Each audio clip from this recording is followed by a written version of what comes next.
The goats of Candy Mountain. There's Candy Mountain in the background. Pretty cool little homestead here with a bunch of goats. What do we got? 2, 4, 6, 8, 10, 12. Let's call it about 25 goats over there. It's a real cool neighborhood. I've spoken about it in the past. There's the backside of Badger Mountain. Sun always rises from over there. We must be just about due east right here. That's looking due east. And here's part of the Candy Mountain Trail. I really love this walk. I've already told you why I love it. Because I hate vertical inclines.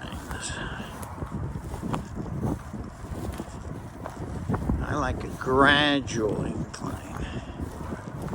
Anyway, it's chilly. The weather has changed for certain. Fall is here and it's cold. The last few days it's still warmed up. I think today's the last day it'll get up to about 75. But it's going to rain supposedly.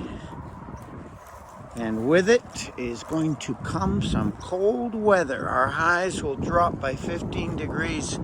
We'll have a variance of about 40 degrees overnight, maybe 39, 37, and a high of about 60, 61.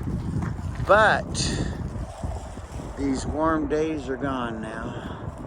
And with the wet weather, I'm sure a lot of things are going to change. Like me getting up early in the morning. Well, I'll still get up early. I'm just not going outside in the cold. All my cold weather gear's down in San Diego. But I'll be there in a few days to collect cold weather gear and leave it in cold weather country where it belongs. But I've even worn my Russian mink hat in Baja. So you can't